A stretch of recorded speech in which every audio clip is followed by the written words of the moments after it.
Assalamualaikum warahmatullahi wabarakatuh. Alhamdulillahirabbil alamin wassalatu wassalamu ala asyrafil anbiya'i wal mursalin wa ala alihi wa sahbihi ajma'in. Rabbi shrah li sadri wa yassir li amri wa hlul 'uqdatam min lisani yafqahu qawli. Rabbi yassir wa la tu'assir fatanna min khair amma ba'd. Sebelum kita mulakan, tuan-tuan dan puan boleh dengar suara saya? InsyaAllah boleh respon kalau boleh dengar. Alhamdulillah. Yang dihormati pengarah kampus Ilmu Kebajikan Lebu, Ustaz Narawi bin Adnur.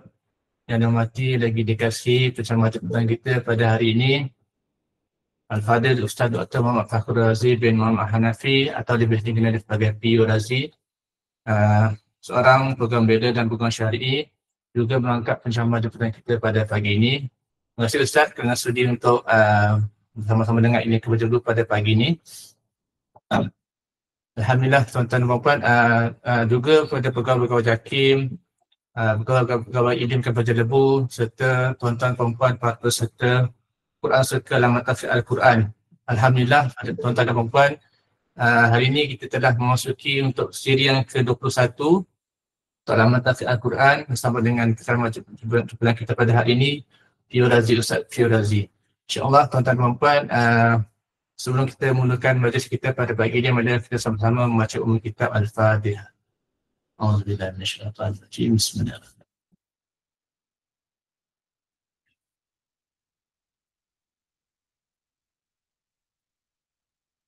Amin amin ya rabbal alamin.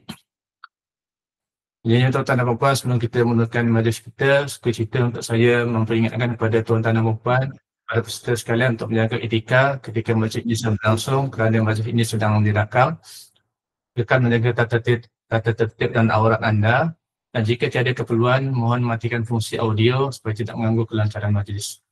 Tanpa mendengarkan masa, saya menyerahkan majlis kepada Ustaz PU Razi untuk meneruskan perbincangan kita pada hari ini. Silakan Ustaz. Terima kasih Fadil Ustaz. Assalamualaikum warahmatullahi wabarakatuh.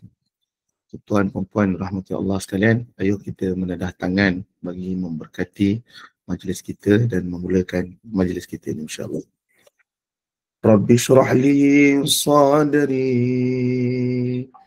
wa yassir li amri wahlul 'uqdatam min lisani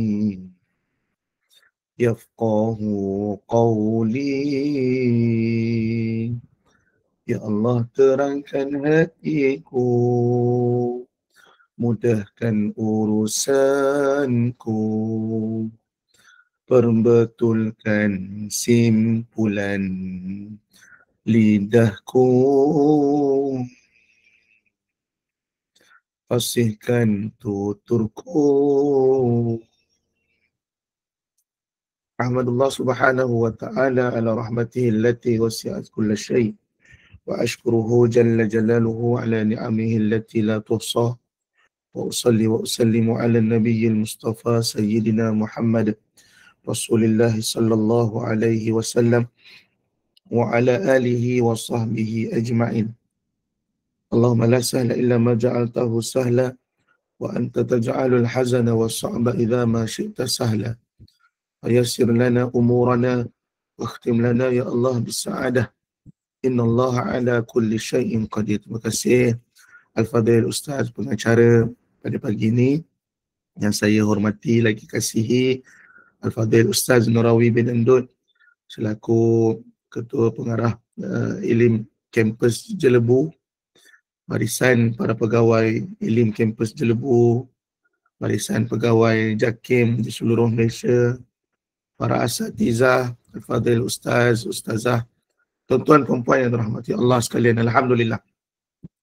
Ini siri yang ke-21, siri yang kedua sebelum kita menamatkan tafsir Circle ini pada tahun ini. Saya mohon maaf kerana suara saya agak kurang sihat. Namun suara je tak sihat tapi saya sihat. Alhamdulillah. Baik. Sambil tuan-tuan perempuan hadir ke tempat kerja ataupun dalam kenderaan ke, online ke dan sebagainya. Ada sahabat dan saudara saya dari Jepun mengikuti tafsir Circle ini setiap bulan. Bahkan kita juga ada di kalangan sahabat-sahabat yang daripada United Kingdom yang mengikuti kuliah online seperti ini. Mudah-mudahan berterusan, dan untuk yang pertama kali ikuti ataupun yang bersama dengan kita pagi ini, boleh lagi sebagaimana Ustaz kata, sebar-sebarkan dulu kita punya link. Mungkin mereka tercari-cari tetapi tak jumpa, tapi bila kita hulurkan link ni, mungkin mereka kita menumpang pahala-pahala dalam membuat perkara-perkara yang baik, insya-Allah. Baik, saya meneruskan sambungan kuliah kita, iaitu pada tafsir surah An-Nas. Surah An-Nas, insya-Allah bulan ni dan bulan depan kita selesai surah An-Nas, maka kita selesai juzuk yang ke-30 ini dalam beberapa surah. Kita tengok macam mana, sama ada akan tahun depan ustaz lain ke, ataupun nak sambung ke macam mana, dengan izin Allah dan dalam perancangan Allah semuanya itu. Baik, saya kongsikan slide untuk tuan-tuan perempuan semua boleh tengok.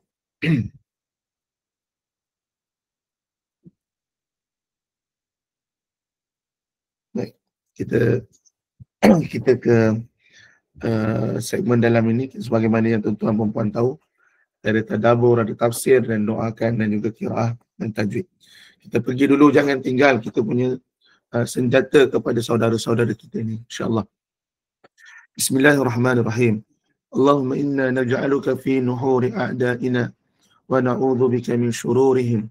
Allahumma baddil shamlahum wa farriq jam'ahum wa shattid kalimatahum wa zalzil aqdamahum wa sallit 'alaihim kalban min kilabik ya qahhar ya jabbar ya muntaqim ya Allah ya Allah ya Allah.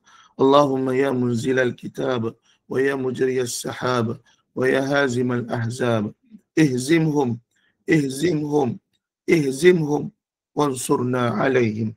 Amin ya rabbal alamin.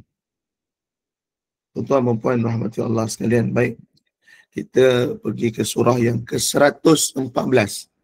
Al-Quran ada 114, 6,236 ayat. Ada perbahasan, kita pernah bincang dulu, mengapa golongan Syiah memiliki lebih daripada 12,000 ayat. Jadi antara jawapannya ialah kerana mereka tidak mengeluarkan daripada Quran yang mereka kumpul, iaitu ayat-ayat yang telah dimansuhkan. Quran ni Allah Ta'ala turun, kemudian Allah Ta'ala ambil balik ayat tersebut. Istilah dia nasih mansuh. Ada yang ayat kekal, hukum tak ada dah. Ada hukum ada, ayat tak ada. Kan? Okey. Bagaimana kalau kita belajar ulum Quran, bagaimana kita memansuhkan ayat tersebut? Ada yang dengan ayat Quran sendiri, ada juga melalui hadis Nabi SAW. Namun disepakati 6,236 ayat inilah jumlah Al-Quran yang disemak oleh baginda Nabi SAW buat kali terakhir, sebanyak 2 kali di Ramadan yang terakhir bersama Jibril alaihi salam. Dalam erti kata lain, tak boleh baca Al-Quran sendiri-sendiri, tidak menepati rukun. Quran mesti bertalaki. Talaki maksud dia berguru. Ada sahabat saya, setiap kali dia nak post dalam media sosial dia berkaitan dengan ayat Quran, dia akan hantar kepada saya. Lambat saya jawab ke ataupun cepat, saya mesti jawab. Kerana apa? Kerana dia semak tu ada ayat-ayat Quran yang perkataan Arabnya salah. Dia ambil dekat Google, dia ambil dekat mana-mana, dia tunjuk ayat Quran. Saya kata, ni salah ni, semua ayat Quran ni salah. Makna lain, ayat lain. Jadi berhati-hati. Tuan-tuan dan puan yang rahmati Allah sekalian. Baik, kita dah bacakan dah surah An-Nas, dan dari sudut bacaannya kita pun dah tegur ataupun kita dah memperbetulkan kesalahan-kesalahan yang biasa dibuat oleh para pembaca. Tuan-tuan dan puan rahmati Allah sekalian, kat mana selalu silap? Kalau kita semayang bersama imam ke dan sebagainya, kadang-kadang dengung wajibul gunnahnya tidak cukup 2 harakat. Contoh, Qul a'udzu birabbin nas. Nun sabdu itu tidak dibaca dengan wajibul gunnah melengkapi ataupun cukup 2 harakat. Jadi hati-hati di sini, di ujung setiap ayat ini sehingga ayat yang ke-6 memiliki nun sabdu yang bersifat wajibul gunnah, hendaklah didengungkan. Didengungkan. Tuan-tuan dan puan rahmati Allah sekalian, kalau rasa suara saya serak-serak ni macam mengganggu ke apa, tuan-tuan dengar je lah. Macam Ramli Sarip menyanyi kan sedap, suara serak. Kalau saya bercakap suara serak tak sedap pula kan. Baik, suka hati saya lah ya. Baik, kita terus kepada yang berikutnya.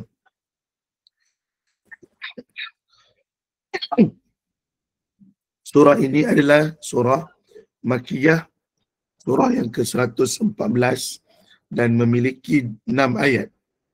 Dan ulama membahagikan 2 bahagian surah ini, iaitu ayat pertama hingga ketiga menceritakan tentang sifat sombong, manakala ayat keempat hingga keenam ialah cara perlindungan kita daripada syaitan.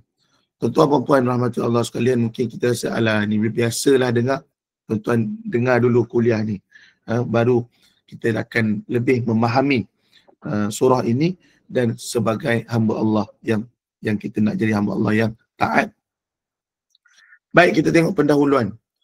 Dalam perbincangan tafsir surah Al-Falaq sebelum ni, beberapa bulan kita tadabbur surah Al-Falaq berkaitan dengan surah Al-Mu'awwizat yang menuntut kita memohon perlindungan kepada Allah agar dijauhkan daripada hasad dengki sesama manusia ataupun makhluk lain terhadap kita. Tuan-tuan, nak jaga keselamatan kita ni bukan kebergantungan kita semata-mata kepada bahan ataupun alat. Orang pasang CCTV dekat rumah dia. Betul, memang fungsi CCTV itu ialah merakam kegiatan, contoh pencuri nak masuk rumah ataupun apa sahaja. Namun ada kalanya alat ini juga gagal berfungsi, rosak, ataupun tanpa disedari oleh pemilik CCTV ni tak ada signal internet sebagai contoh, tak ada wifi, maka CCTV tadi tidak berguna. Tetapi bagi orang yang sentiasa bertawakal kepada Allah, menyerahkan segala urusan hidupnya kepada Allah, dan dia yakin, dia mohon perlindungan hanya kepada Allah, maka hatinya akan tenang kerana Allah tidak akan berlaku kesilapan atau kekurangan sebagaimana CCTV tadi. Dan dalam perbincangan ni, kita sedia maklum, kita nak menjurus kepada akidah sikit ya tuan-tuan, puan-puan. Sebenarnya ayat-ayat Quran ini nak memberikan keimanan kepada kita. Siapakah yang memiliki sifat dengki dan hasad yang tinggi terhadap manusia? Yang demikian itulah syaitan yang sememangnya dari dahulu lagi menaruh sifat dengki kepada manusia kerana Allah. Apabila iblis syaitan ini tidak mahu sujud kepada Nabi Adam alaihissalam, dalam surah Al-An'am, dalam Al-Quran banyak dibahaskan. Kerana apa? Kerana Adam diciptakan daripada tanah, yang iblis rasa dia diciptakan daripada api ni. Api ni lebih mulia, lebih baik daripada tanah. Contoh itu. Kalau kita ni kita ni golongan T20, contohlah minta maaf gaji kita 1 juta sebulan contoh. Kita rasa kita lebih bagus, lebih baik daripada orang yang gaji 1,000 sebulan. Kenapa datang sifat itu? Ini sifat yang diwariskan oleh iblis.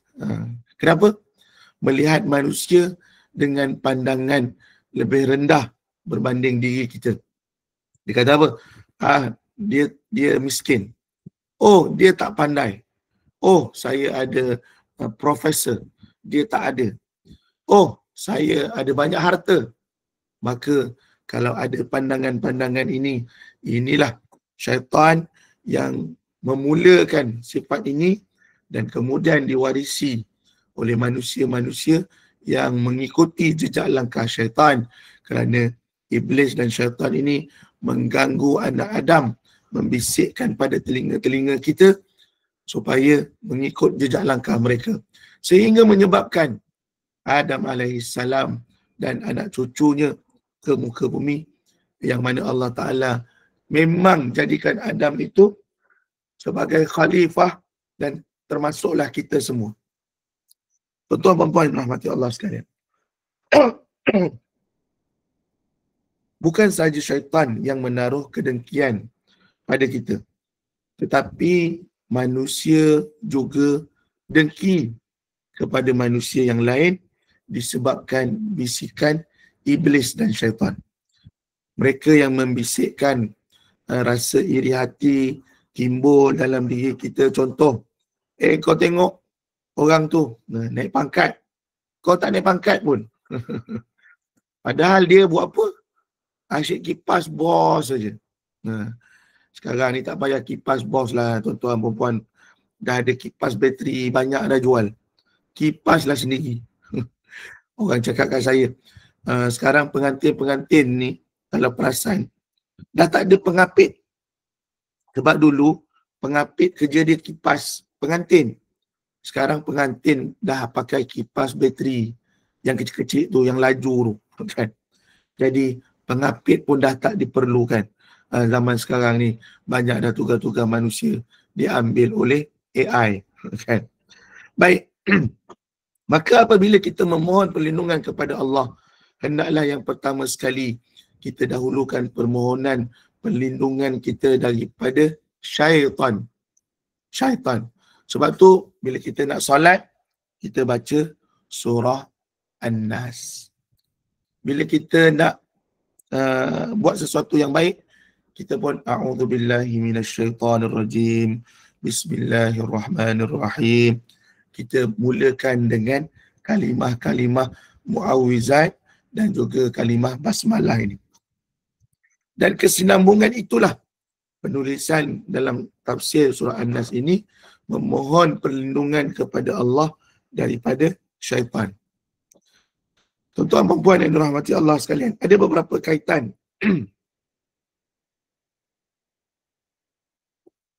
Sama saya sambil bercakap, saya sambil minum, boleh datangkan suara sikit lah. Beberapa kaitan antara surah Al-Falaq dan surah An-Nas. Sebelum surah An-Nas ni surah Al-Falaq. Saya pernah sebut pada tuan-tuan puan-puan, bila kita solat, walaupun 2 surah ni je kita ingat, kan? Minta maaf surah Al-Falaq, surah An-Nas. 2 ni je kita ingat. Jadi, dalam rakaat pertama, jangan baca surah An-Nas dulu. Bacalah surah Al-Falaq dulu. Kemudian baru baca surah An-Nas pada rakaat kedua. Kenapa Ustaz batal ke solat? Tak batal. Dia tak menepati tata tertib susunan surah tersebut. Susunan surah kita daripada Fatihah sehingga An-Nas ini dibuat oleh baginda Nabi SAW ketika Nabi mengkhatamkan Quran dengan Jibril alaihissalam. Mana nak baca dulu, mana nak baca akhir, tertib surah ni. Kalau tuan-tuan nak buat kajian sikit lah, tuan-tuan boleh ambil Microsoft, saya pernah sebut ni, Microsoft PowerPoint, ambil tentang carta tu, bila kita nak buat carta kad apa gram apa infogram ke apa tu, dia ada yang by dot, bintik-bintik. Jadi surah An-Nas ada berapa, surah Fatihah ada berapa ayat, surah An-Nas ada berapa ayat, Al-Baqarah ada berapa ayat. Buat susunan, tuan-tuan kemudian minta PowerPoint atau komputer tu terjemahkan, buatkan carta melalui titik-titik gitu, dot. Maka jangan terkejut, sebab kalau orang yang mula dengan Al-Fatihah sehingga An-Nas, dia akan dapat titik-titik perkataan Allah. Kalau dia mulakan daripada An-Nas sampai Al-Fatihah, dia akan dapat titik-titik ni Muhammad. Allah dan juga Muhammad. Titik-titik ni apa? Dia punya graf tu. Infograf tadi. Graf tu akan dapat susunan Allah dan juga Muhammad. Tak percaya buatlah dan tunjuk ke anak. Barulah anak-anak kata, adakah ini kebetulan? Bukan kebetulan, tetapi mukjizat.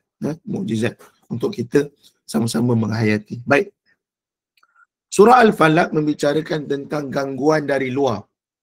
Manakala surah An-Nas membicarakan tentang gangguan yang sudah masuk ke dalam diri kita. Surah Al-Falaq, surah An-Nas, kedua-dua surah ini ialah surah muawizat, minta perlindungan. Tetapi surah Al-Falaq perlindungan luaran. Surah An-Nas perlindungan dalaman. Yang ini kadang-kadang kita macam tak nak ambil tahulah. Janji kita baca. Silap. Kalau gangguan tu daripada luar, kita baca surah Al-Falaq. Orang kerasukan, boleh baca surah Al-Falaq. Orang kena sihir, boleh baca surah Al-Falaq. Tapi bila dalaman kita sendiri sakit, tak tahulah, rasa malas, nak sembahyang pun malas, nak buat ibadat pun malas, maka kita baca surah An-Nas supaya elakkan daripada dalaman kita ini menjadi rosak akibat gangguan-gangguan iblis dan juga syaitan. Yang kedua, surah Al-Falaq menyentuh perkara-perkara yang berada di luar kawalan kita tentang makhluk lain.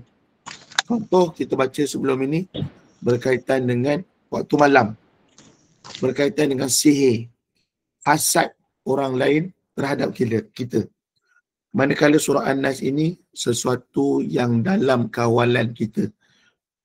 Ada orang hari ini, dia ada penyakit hypertension, ada penyakit depresi, ada penyakit halusinasi, macam-macam penyakit dia.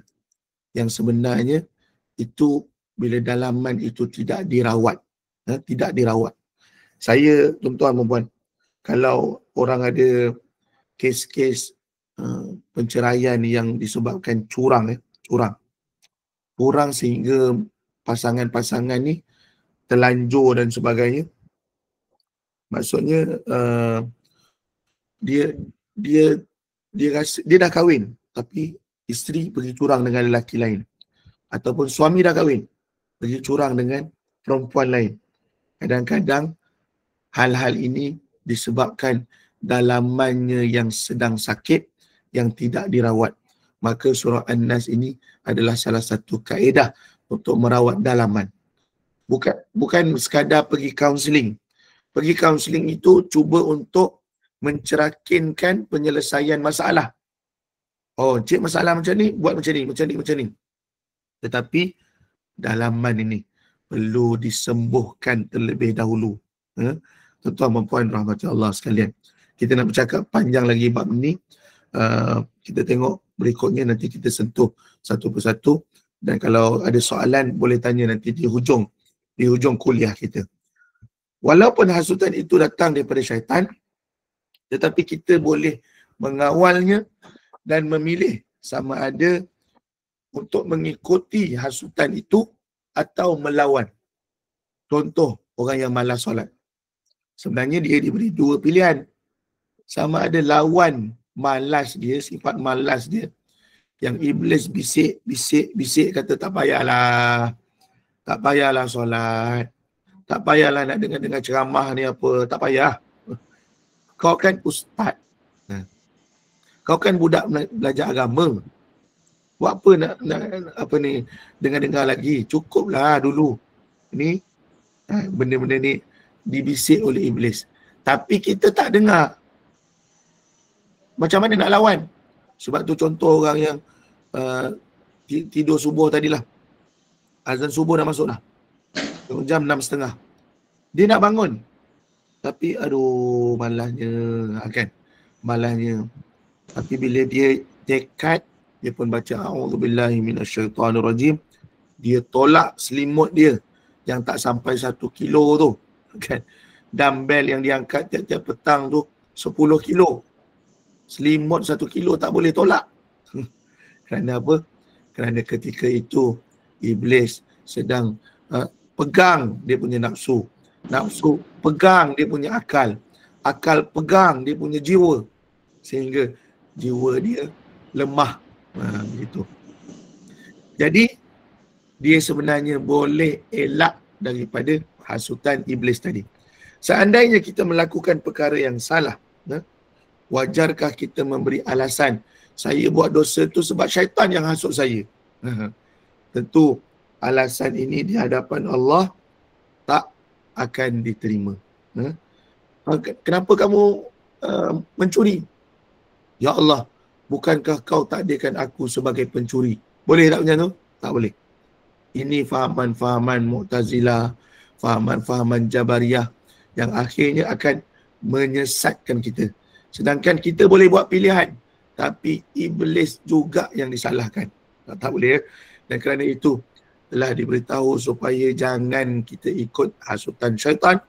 Maka kalau kita ikut, maka binasalah kita. Tuan-tuan puan-puan rahmati Allah sekalian. Yang ketiga, keburukan yang dinyatakan dalam surah Al-Falaq adalah keburukan luaran.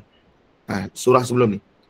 Manakala keburukan disebut dalam surah An-Nas ialah dalaman, serangan terhadap agama kita. Maka peringatan yang disebut dalam surah An-Nas ini sebenarnya lebih berat. Kenapa lebih berat? Tuan-tuan, saya nak tuan-tuan tunggu. Kenapa Allah Ta'ala kata Qul a'udhu birabbin nas, malikin nas, ilahin nas. Kan? Allah Ta'ala sebut Allah ni Rabban nas. Allah ni malikin nas. Allah ni ilahin nas.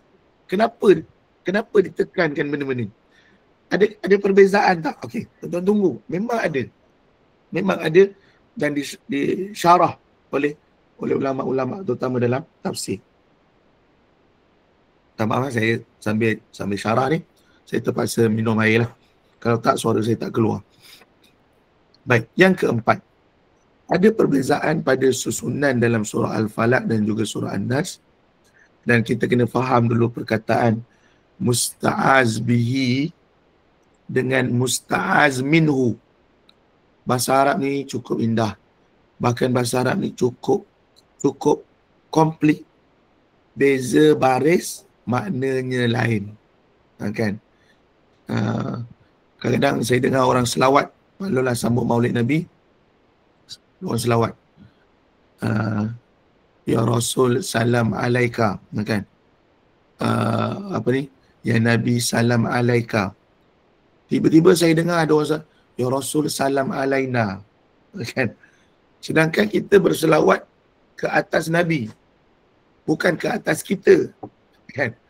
Jadi ka dengan na tu beza. Baru beberapa huruf. Dah apatah lagi kalau perkataan itu salah. Sebab tu Fatihah menjadi rukun dalam solat, maka wajib untuk kita semak dengan guru-guru yang mursyid, yang diiktiraf, supaya solat kita tidak salah sepanjang kita menunaikan fardu itu.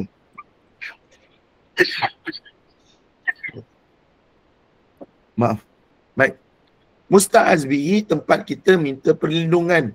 Dan dalam kedua-dua surah ini, kita minta perlindungan ini daripada Allah. Bihi, dengannya. Minta perlindungan dengannya ialah minta perlindungan dengan Allah Subhanahu Wa Taala. Musta'az minhu, dari apakah kita minta Allah lindungi kita?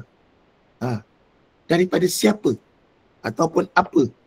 Ataupun siapa yang kita nak minta Allah lindungkan kita daripada siapa, apa, atau macam mana? Okey. Dalam surah Al-Falaq, musta'az bihi dan musta'az minhu daripada keburukan makhluk, keburukan malam, sihir dan juga hasad. Sedangkan dalam surah An-Nas, kita banyak minta musta'az bihi dan satu saja musta'az minhu, iaitu syaitan dan juga bisikannya. Syaitan dan juga bisikannya. Tuan-tuan dan puan, saya jumpa banyak orang Islam. Setakat saya jumpa ni ada lelaki, ada perempuan, tetapi ramainya perempuan. Dia kata apa? Dia kata, Ustaz, saya pernah terfikir nak bunuh diri sendiri. Yang bercakap ni, saya kenal dia. Dia ni seorang ustazah. Ustazah pun ada pemikiran nak bunuh diri sendiri. Apa maksud itu? Maksudnya, dalamannya telah dirosakkan oleh bisikan iblis dan juga syaitan. Sebab tu kena panjang lebar dalam surah An-Nas ini, dalam tafsirnya. Yang kelima, dalam surah Al-Falaq, maaf kalau terganggu, kita belajar memohon perlindungan daripada perasaan hasad, dengki dan juga sihir. Dan syaitanlah yang banyak terlibat dalam mewujudkan perasaan dengki dalam diri manusia, dan mereka lah yang mengajar sihir kepada manusia. Ini dalam surah Baqarah. Nanti kalau sampai mungkin ada perbahasan yang panjang. Maaf. Cumanya nak bagi tahu tuan-tuan perempuan, bisikan iblis syaitan ini dia ada. Tetapi dia bukanlah kita dengar direct. Contoh sekarang saya tengah mengajar ni, iblis syaitan dia bisik, dah lah Ustaz, berhentilah. Suara pun dah tak ada, berhentilah Ustaz. Kan? Saya tak dengar bisikan tu. Tapi mungkin itu yang iblis sedang bisik pada saya, supaya saya berhentikan kuliah ni, supaya lebih baik kita buat kerja lain daripada kita dengar online ni dan sebagainya. Kenapa? Kerana iblis syaitan dia tak suka benda ni. Jadi yang ini kita nak kawal diri kita. Tadi saya sebut ada orang yang belajar agama pun, tetapi dia nak bunuh diri dia sendiri.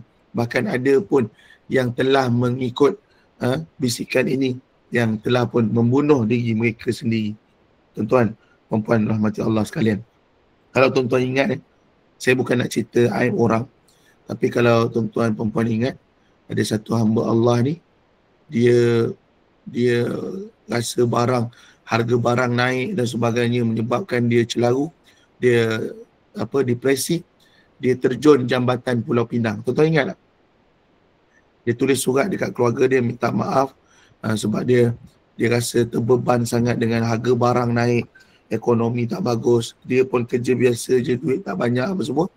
Dia ambil beg, dia isi batu dekat beg dia, dan dia terjun dalam daripada jambatan Pulau Pinang tu, sehingga orang polis bomba semua jumpalah mayat dia ni.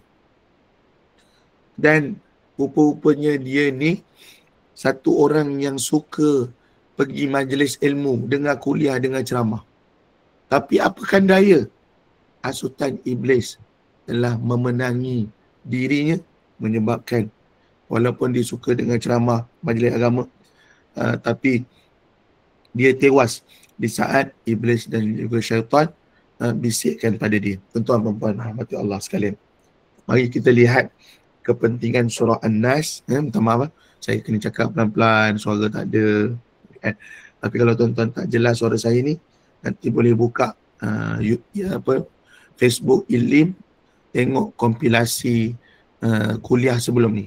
Sekarang kita di kuliah 21, nanti tuan-tuan klik pada kuliah 21.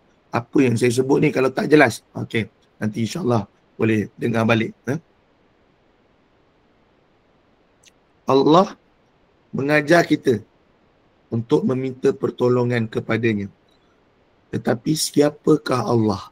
Okey. Tak maaf tuan-tuan dan puan, saya bukan nak rendahkan level kita atas kefahaman siapa itu Allah. Dan kita sebagai Ahlussunnah wal Jamaah, saya bukan nak kata nak belajar Allah ni kena tengok sifat 20, kena faham tauhid uluhiyah, rububiyah. Saya nak tinggalkan perbahasan itu kerana kita pernah pun bahas hal-hal yang sedemikian. Okey. Mungkin bagi yang pertama kali dengar kuliah, oh ada cuba cari balik. Kita dah bahas dah benda tu. Cumanya masa kita kecil, macam kalau saya masih ada anak kecil, ada 4 tahun, anak paling bongsu sekali lah. Dia tengok kat langit, dia naik kereta dengan saya, dia tengok dekat cermin, dia tengok kat langit. Daddy, Allah ada kat atas kan? Kalau umur 4 tahun, takkan saya nak kata Allah berada di mana-mana. Kefahaman dia takkan sampai. Kan? Jadi saya kata Allah sentiasa tengok kita. Kan? Kalau saya nak cakap Allah kat atas, nanti dia akan ingat, oh Allah tak ada kat bawah ke? Allah tak ada kat depan ke? Allah tak ada kat kanan ke? Allah tak ada kat kiri ke? Okay. Persoalan-persoalan ini kadang-kadang dia mengganggu fikiran kita ni, dan iblis bisikkan supaya kita tersasar daripada memahami siapa itu Allah. Okey, sebab tu kena belajar ilmu usuluddin, memahami agama itu sendiri. Dan siapakah Allah? Allah menyebut sifatnya dalam surah ini. Baik. Tuan-tuan dan puan rahmati Allah. Siapakah yang sebenarnya memerlukan perlindungan? Yang perlu meminta perlindungan adalah golongan lemah, iaitu kita ni, manusia yang tidak ada kekuatan tanpa bantuan Allah. Kita la haula wala quwwata illa billah. Kita tengok kawan-kawan kita yang berusaha untuk sampaikan bantuan ke Gaza melalui misi Sumut Global Sumut Fatila Nusantara. Ada yang dah nak sampai dah, tiba-tiba kena tahan dengan Zionis, kena tangkap, dan alhamdulillah selamat. Walaupun perancangannya, kita buat macam ni, tapi rupanya jangan lupa, kita ni manusia yang lemah. Kita kata kita boleh berlari, berenang, melompat. Macam saya, kalau tuan-tuan ingat kuliah saya yang 2-3 bulan sebelum ni, tengah-tengah tunggu lampu isyarat pun lori langgar. Allah hantar lori langgar saya, bagi tahu bukan kita yang kuasai tangan kita, bukan kita yang kuasai kaki kita, kuasa kita. Bila Allah mengkehendaki sesuatu itu berlaku, Allah tarik nikmat tersebut, maka sebagai hamba kita akur, kerana kita ni lemah, kita tak sempurna, kita sentiasa meminta pertolongan kepada Allah. Sifat dia, bila kita minta pertolongan pada Allah, Allah suka. Tapi kita tak minta pertolongan pada Allah. Kalau kita minta pertolongan kepada manusia, manusia benci, manusia tak suka. Jadi, kena tukar mindset kita. Bila duit tak ada, bukan pergi minta kat manusia, minta kat Allah. Minta kat Allah. Ustaz bolehlah pandai cakap je, tuan-tuan dan puan.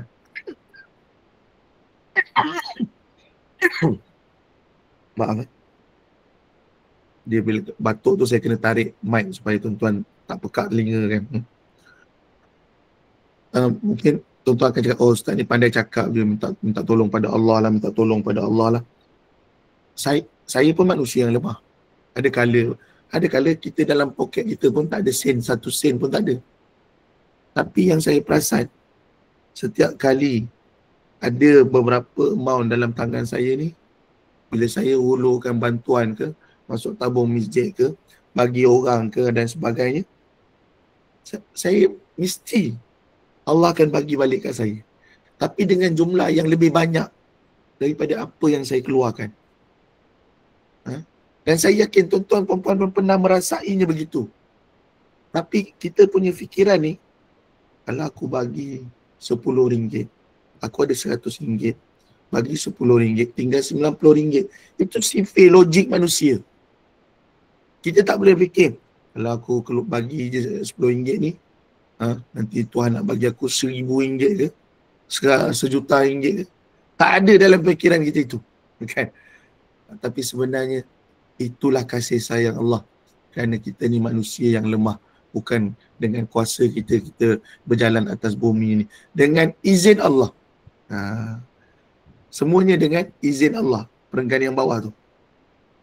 Dan jika ada pun usaha daripada makhluk lain yang cuba menolong, maka pertolongan itu yang dihulurkan umpama sarang lebah sahaja. Lemah. Jadi, janganlah bergantung kepada makhluk. Kita tak ada duit, kita tak apa, nanti aku pinjam dengan Along aku, kan? Bukan Along Ceti, Along Abang Long. Assalamualaikum bang, pinjam duit. Allah, aku baru je habiskan duit aku ni, beli rumah baru, contoh. Alah, kan? Telefon Angah pula. Angah pinjam duit. Belum gaji lagi, mana ada duit. Rupa-rupanya nak minta pertolongan pada makhluk, tak ada. Tapi mintalah pertolongan pada Allah, dan Allah suka. Nabi pun suka minta pertolongan pada Allah. Dan kadang-kadang kita akan meminta pertolongan kepada manusia, tetapi pengharapan pertama kita mestilah diletakkan kepada Allah. Tuan-tuan dan puan rahmati Allah sekalian, ada satu video, brother ni dia suka masuk hutan ambil madu lebah lah apa semua, kan. Sekali dia nak turun, dia tengok ada harimau kat bawah. Dia dah panjat pokok untuk cari madu. Sekali dia tengok, alamak, ada harimau kat bawah. Beberapa jam jugalah dia tunggu. Kan? Agak-agak ketika itu tawakal dia tinggi lah.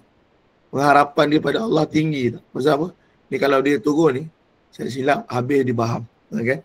Kalau dia nak mengharapkan pada manusia, pada siapa?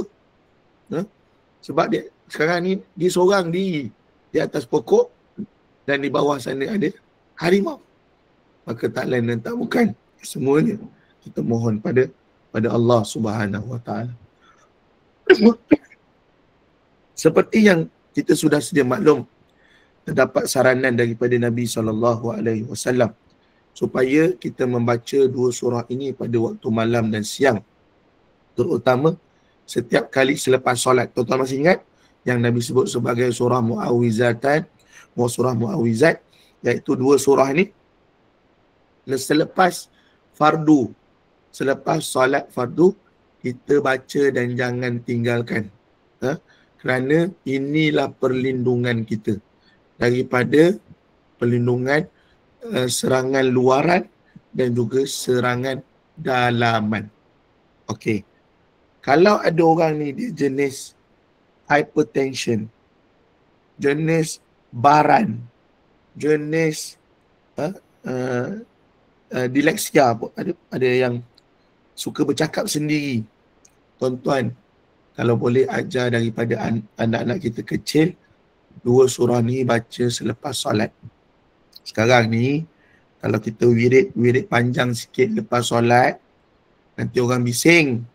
Oh, imam ni baca lambat, wirid panjang. Ada je tak kena. Sedangkan inilah kita kata mu'awizat ataupun pendinding yang boleh kita amalkan sebagaimana yang diajar oleh baginda Nabi SAW. Tuan-tuan dan puan rahmat Allah sekalian. Selain daripada selepas solat, dianjurkan juga kita membaca dua surah Mu'awizatain ni sebelum tidur dan selepas kita bangun daripada tidur pada awal pagi. Pun boleh juga. Pun boleh juga. Tuan-tuan dan puan rahmati Allah. Mari kita tengok itu tadi kepentingan surah tadi. Maksudnya diamalkan sebagaimana surah Al-Falaq sebelum ini, tapi nak memahami dia. Okey. Tuan-tuan dan puan rahmati Allah sekalian. InsyaAllah ada minggu ni dan bulan ni dan bulan hadapan saja tafsir online kita. Kemudian kita tengok macam mana ilim atur untuk kita. Mungkin ustaz lain akan sambung tafsir dan sebagainya. Tengok macam mana. Tuan-tuan dan puan rahmati Allah, mari kita pergi kepada ayat yang pertama. Tak faham, suara saya memang tak ada suara. Qul, qaf, jangan sebut kaf. Kaf dia tak tekan, tapi qaf dia tebal. Qaf, kaf, beza. Orang selalu Assalamualaikum. Kom tu Melayu. Sebab yang tu kaf. Kum. Kalau qaf baru kom. Okey. Jadi bunyi dia kul. Kul tebal. Jangan kul. Itu tak tebal. Kul.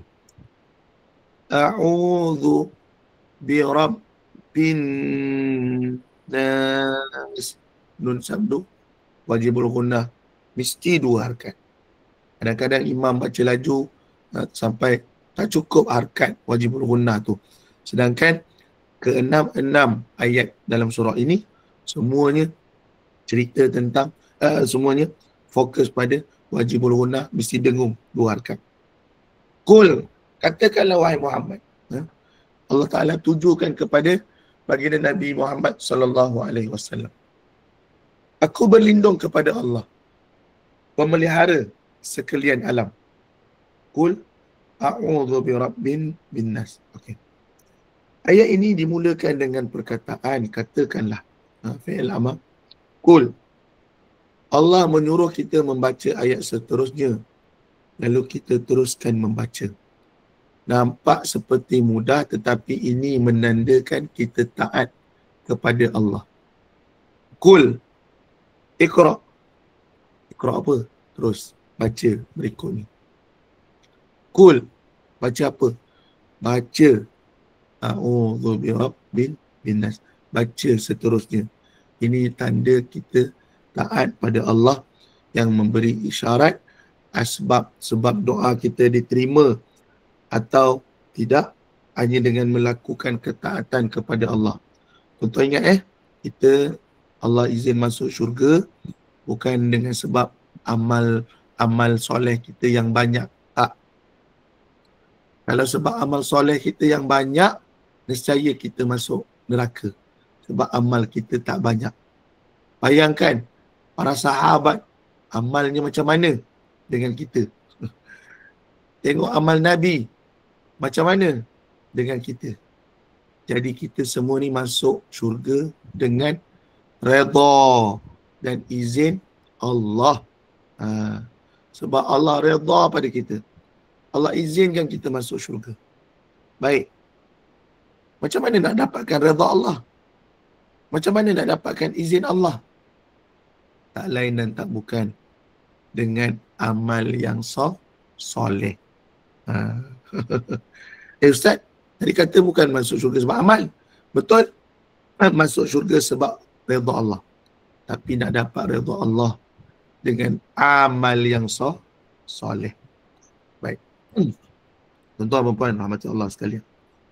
Begitulah manusia yang selalu risau jika doanya tidak dimakbulkan. Padahal mereka tidak melakukan perkara yang membantu agar doa mereka dimakbulkan. Dan salah satunya adalah taat kepada perintah Allah. Jika kita memandang mudah atau tidak menghiraukan perintah Allah, tetapi kita mahukan doa kita dimakbulkan olehnya, dan adakah itu sesuatu tindakan yang betul? Ini kita fikir sendiri. Dan analoginya adalah seperti kita di tempat kerja. Tuan-tuan berada di tempat kerja kan? Kita sebagai pekerja tidak melakukan kerja seperti yang disuruh majikan, tetapi nak gaji penuh dan sentiasa minta kenaikan gaji. Adakah wajar sifat yang demikian? Mestilah tak dilayan majikan tadi pada orang yang nak minta gaji tapi kerja pun tak buat. Sendiri fahamlah. Begitulah analoginya.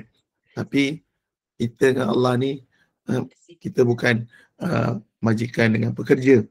Kita hamba dengan Tuhan yang memiliki segala-galanya. Dan perkataan qul adalah arahan daripada Allah Subhanahu Wa Taala agar kita menzahirkan permintaan kita kepada Allah. Janganlah bersifat ego. Sehingga kan tidak mahu meminta kepada Allah secara zahir. Tuan-tuan dan puan, antara lelaki dengan perempuan ni, siapa yang lebih ego? Kan? Sajalah sikit saya nak masuk selingan ni, mungkin kita serius daripada tadi. Masuk sikit rehat-rehat kita. Antara lelaki dengan perempuan ni siapa lagi ego? Saya selalu cakap sebelum ni pihak Ilim Jelebu jemput untuk seminar keluarga di kampus Ilim. Perempuan ni Allah Ta'ala design dia, cipta dia bukanlah untuk manusia seperti kita lelaki ni faham, bukan. Memang kita tak boleh faham. Kalau salah orang perempuan buat pun, orang lelaki kena minta maaf. Sebab orang perempuan ni, dia nak dengar orang lelaki minta maaf. Sebab apa? Sebab orang lelaki ni, ego, susah nak minta maaf. Orang suami ni, dia dah kahwin dengan kita, dia sayang dengan kita. Tapi dia nak cakap I love you ni, saya sayang kat awak ni, susah. Susah. Jadi isteri ni, laki aku ni sayang kat aku tak? Iblis pula bisik-bisik. Laki kau dah tak sayang kat kau. Kau dah tak cantik. Mana ada laki nak sayang kat kau? Macam tu. Jadi, iblis ni dia akan bisik-bisik kat kita.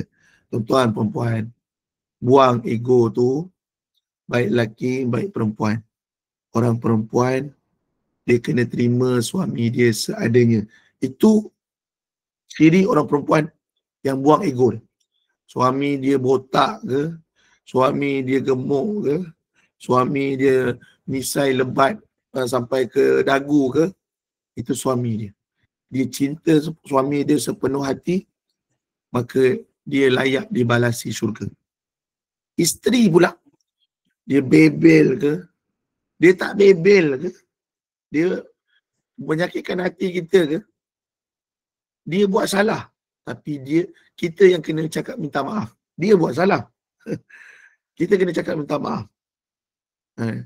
Dia yang rindu kat kita, tapi dia suruh kita cakap I miss you dekat dia. Kan? Maka layan aja. Saya cerita ni, tuan-tuan mungkin kata alah ini saya dah tahu dah Ustaz. Bukan. Saya nak kongsikan dengan tuan-tuan perempuan beberapa kes rumah tangga zaman hari ni. Ada isteri yang sungguh-sungguh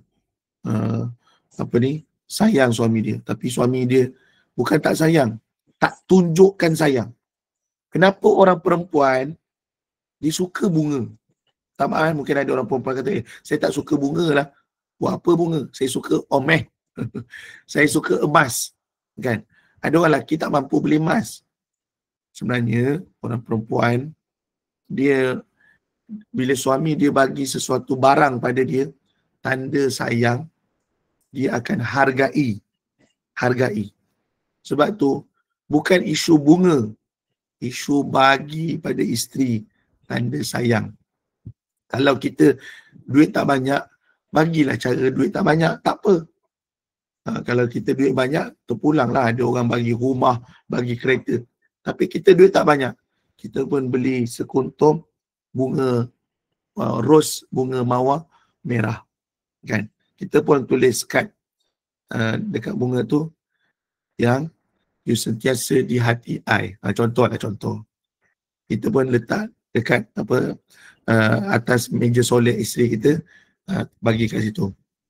Isteri kita ni dia tengah macam mana, dia sibuk, dia kemana, dia nampak bunga ni, dia rasa gembira, bahagia. Berbeza dengan laki bagi bunga ke apa ke, dia pun tak kisah.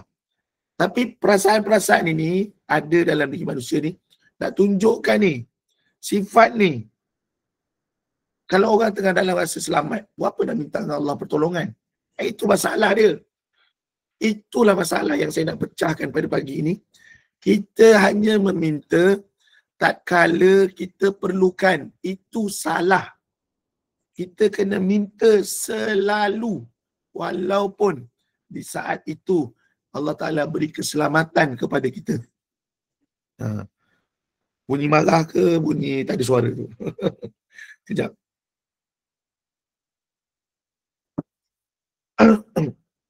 Tuan-tuan dan puan rahmati Allah.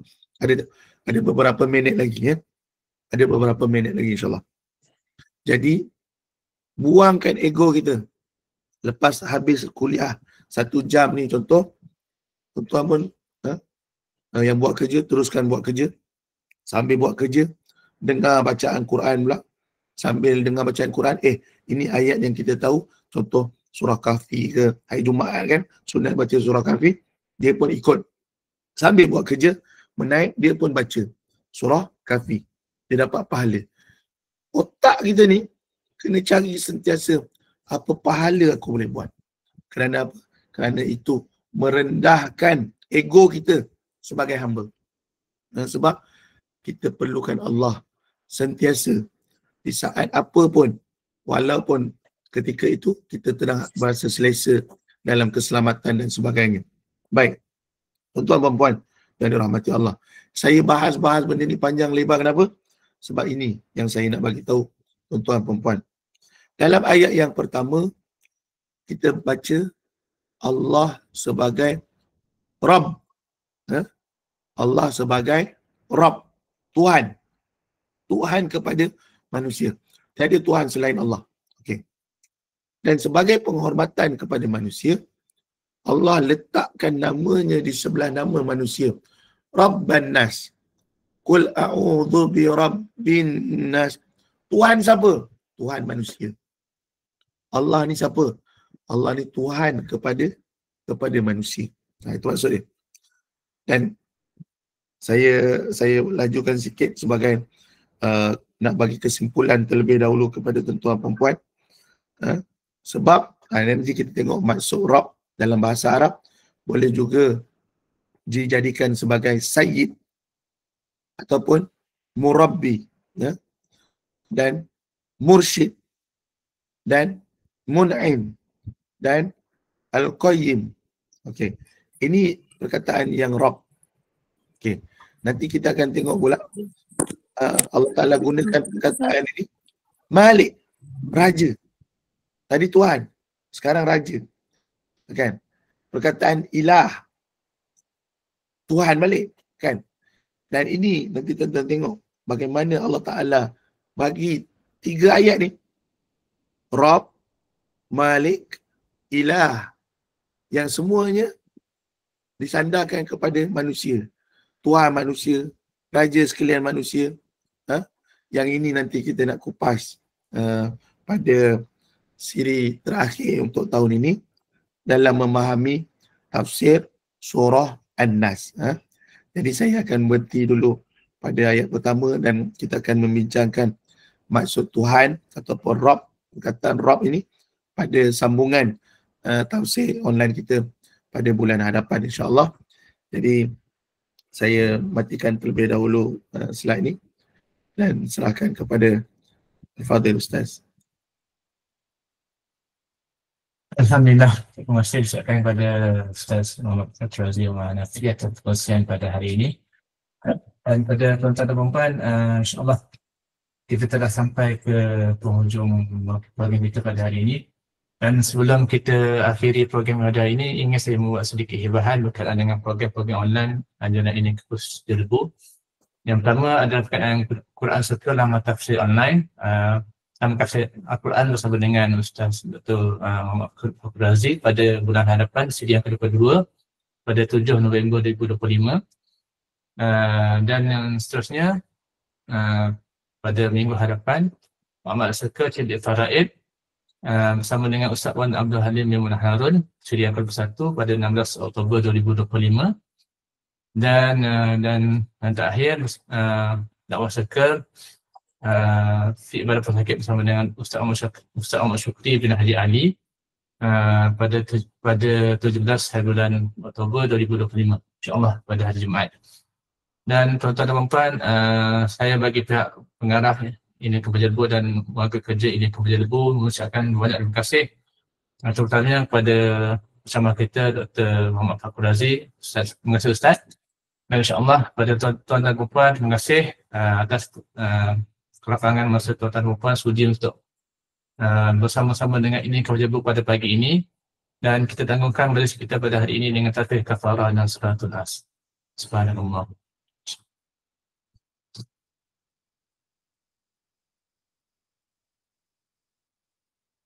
Terima kasih semua. Terima kasih Ustaz. Assalamualaikum warahmatullahi wabarakatuh.